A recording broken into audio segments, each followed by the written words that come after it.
तो श्री कृष्ण की द्वारिका को हर ओर से जरासंध और उसके साथियों का खतरा रहता था। जबकि कृष्ण द्वारिका गए तो शेष आर्यावर्त के लोग इनसिक्योर हो गए थे, क्योंकि वो भी जरासंध और शिशुपाल जैसे राजाओं से डरे हुए थे। मैंने कृष्ण की लीलाएं बहुत करीब से देखी हैं। मैं आकाश हूं, मेरी आंखों से कुछ नहीं छिपा। इतने खतरों के बाद भी मैंने कभी कृष्ण के माथे पर शिकन नहीं देखी। वो दोस्ती निभाना कभी नहीं भूले। इंद्रप्रस्थ बसाने और पांडवों के साथ खड़े होने के पीछे उनका बहुत बड़ा मकसद था। अर्जुन भले ही राज्य विस्तार या किसी दूसरे कारणों से आर्यावर्त की यात्रा पर निकला था, पर कृष्ण के मन में उसके लिए कुछ और ही प्लान चल रहा था।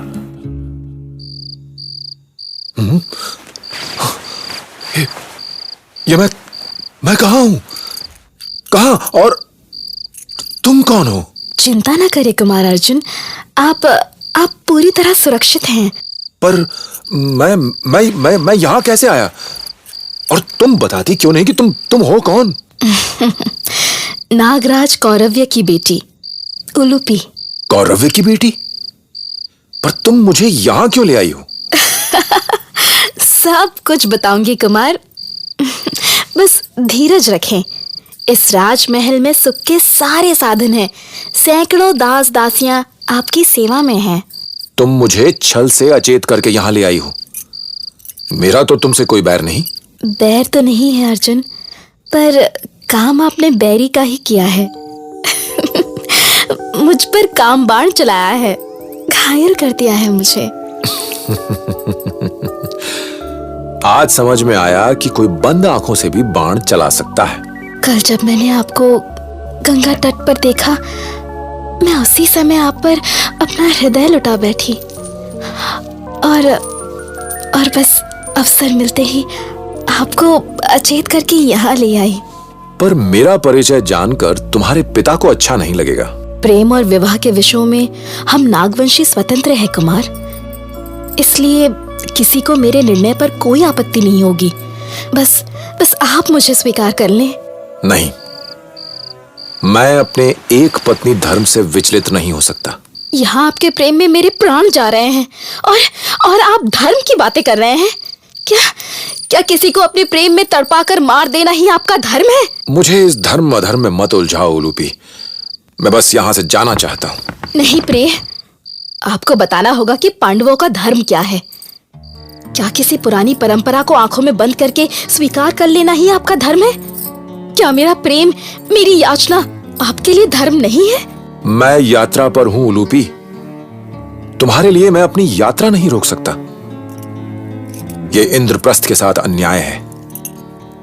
हाँ, यदि तुम मेरे साथ चल सकती हो तो बताओ। यदि मैं साथ हो ली तो आपकी यात्रा रुक जाएगी प्रिय। आप यहाँ से प्रसन्नता पूर्वक जाएं। मैं यहीं आपकी प्रतीक्षा करूंगी, चाहे कितना भी समय लगे। जब तक आप लौट कर नहीं आएंगे, मैं प्रतीक्षा करूंगी। इधर अर्जुन उलूपी के चक्कर में पड़ चुके थे और उधर कुंती के मन में भीम के एक और विवाह का विचार आ रहा था। अब इस सब को आप उस समय के नजरिए से देखिए जब राजाओं के कई विवाह राज्यों की ताकत बढ़ाने के लिए किए जाते थे। मैं तुम्हारे मौन को कभी नहीं समझ पाई युधिष्ठिर। दिन का चौथा पहर शुरू हो गया है और मैं अभी भी तुम्हारे उत्तर की प्रतीक्षा ही कर रही हूं। आप उत्तर की प्रतीक्षा क्यों कर रही हैं माता? आप हमें आदेश दें। यदि आदेश देना होता तो मैं पांचाली को यहाँ ना बुलाती। मुझे तो वैसे भी आपका साथ अच्छा लगता है माँ। कितना कुछ सीखती हूँ मैं आपसे। पर आज मैं तुम्हारे विचार जानना चाहती हूँ पांचाली।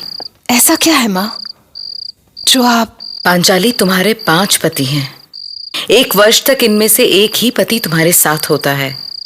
शेष 4 पति बिना पत्नी के होते हैं और उसके अगले 1 वर्ष तक दूसरा पति साथ होता है और शेष 4 अकेले।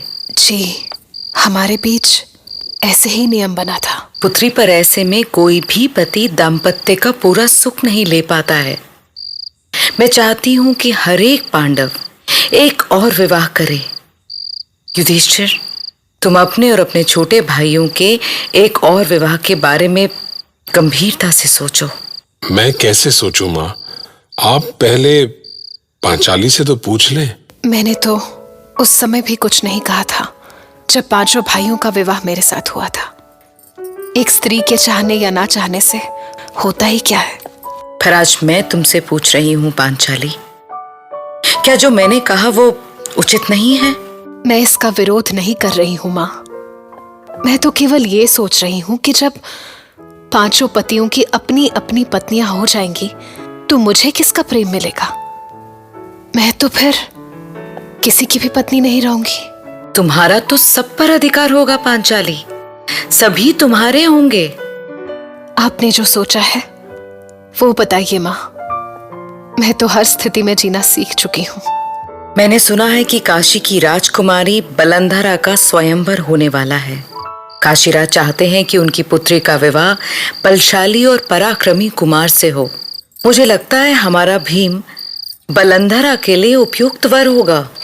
तो इसमें मैं क्या कर सकता हूँ माँ? पुत्र, तो तुम भीम से कहो ना कि वो बलंधरा को जीत कर लाए। एक बार विचार करके देखो कि इससे इंद्रप्रस्थ की शक्ति भी कितनी बढ़ जाएगी। क्यों पांचाली? काशीराज की पुत्री से विवाह संबंध इंद्रप्रस्थ के लिए तो अच्छा होगा, पर क्या? चुप क्यों हो गई? कहो ना। मेरी शक्ति कुछ कम हो जाएगी माँ, क्योंकि भीमसेन की शक्ति मेरी शक्ति है। क्या हो रहा है यहाँ? पांचाली मेरी हंसी तो नहीं उड़ा रही है? आओ बैठो भीम। तुम्हें ऐसा क्यों लगता है कि पांचाली हमेशा तुम्हारी हंसी उड़ाती है? भला महाबली भीम की हंसी कौन उड़ा सकता है? वो तो है, पर कभी कभी लगता है पांचाली के हिसाब से मुझे और शक्तिशाली होना चाहिए था। तुम्हारी शक्ति पर पांचाली को गर्व है भीम। मुझे ही क्यों, भीमसेन पर तो पूरे इंद्रप्रस्थ को गर्व है माँ। हर संकट में हमने इन्हें ही तो याद किया है। अच्छा सुनो भीम, हम तुम्हें काशी भेजना चाहते हैं। क्यों? किसी को उठाकर लाना है क्या? ये किसने कहा तुमसे पुत्र? मैंने सुना है माँ, पितामह भीष्म कुरु राज्य के लिए काशी की कन्याएं उठा लाए थे। वो सब इतिहास की बातें हैं पुत्र, अब वो समय नहीं रहा। तो फिर काशी से गंगा जल ही लाना होगा। काशी की राजकुमारी बलंधरा का स्वयंवर है। काशीराज अपनी पुत्री के लिए महाबली वर ढूंढ रहे हैं और पूरे आर्यवर्त में तुम्हारे जैसा बाहुबली और कौन है? ये तो पता नहीं भैया, पर मैं इतना जानता हूं कि पांचाली के होते हुए मुझे किसी बलंधरा की कोई आवश्यकता नहीं। तुम्हें ना हो पर हमें है भीम। मैं चाहती हूं कि बलंधरा तुम्हारा वरण करे और सारे आर्यवर्त में तुम्हारा नाम हो। पर आप क्यों चाहती हैं कि मैं उस राजकुमारी के लिए मगधराज जरासंध और दुर्योधन को चुनौती दूं? मैं बिना युद्ध किए तुम्हें विजेता के रूप में देखना चाहती हूँ भीम। तो ठीक है, यदि पांचाली कहे तो मैं बलंधरा को उसकी दासी के रूप में ही जीत लाऊंगा। मुझसे मत पूछिए भीमसेन, मैं इस संबंध में एक शब्द भी नहीं बोलना चाहती। आप मेरे नहीं, अपने और इंद्रप्रस्थ के बारे में सोचिए। तो भीम पांचाली से इतना डरता है? नहीं माँ, ये डर नहीं है। इनका हृदय बहुत कोमल है।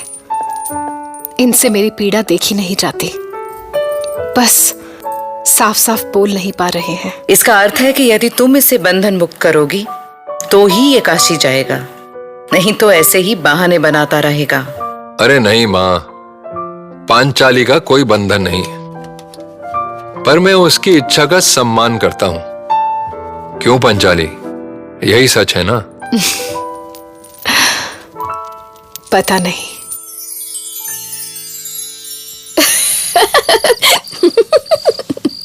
हंस क्यों रही हो लूपी? अच्छा, अब मुझे जाना होगा।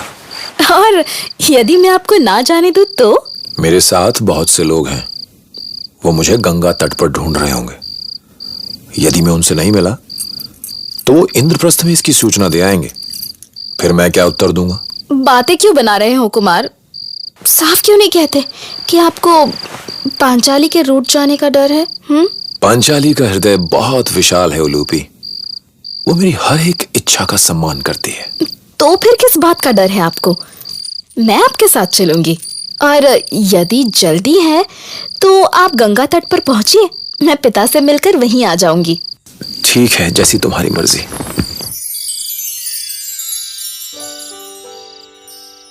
पांचाली, क्या तुम सचमुच चाहती हो कि मैं बलंदरा को जीत लाऊं? आप क्या चाहते हैं? यदि तुम मुझे प्रेम करती हो तो तुम्हें बुरा लगना चाहिए। मैं क्यों किसी राजकुमारी को जीतने जाऊंगा? फिर माँ के सामने हाँ क्यों कहा? तुम कुछ बोल ही नहीं रही थी, तो मैं क्या करता? यदि मैं अभी मना कर दूं तो क्या आप काशी नहीं जाएंगे? बोल दिया है तो जाना तो पड़ेगा, पर उस बलंदरा को तुम्हारी दासी बनाकर ही लाऊंगा, और नहीं तो उसके सामने गरज कर 2-4 बार गदा पटकूंगा। वो डर से अपने आप ही भाग जाएगी।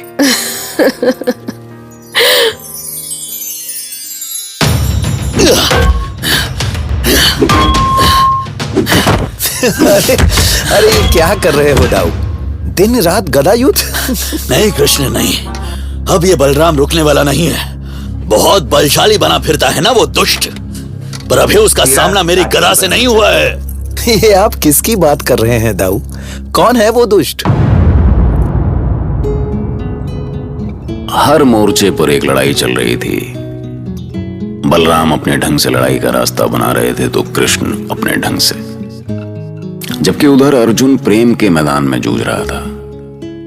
नागकन्या उलूपी को उसने एक्सेप्ट तो कर लिया था, लेकिन अभी भी उसके मन में ये लड़ाई चल रही थी कि वो उसे साथ लेकर जाए या यहीं छोड़ दे।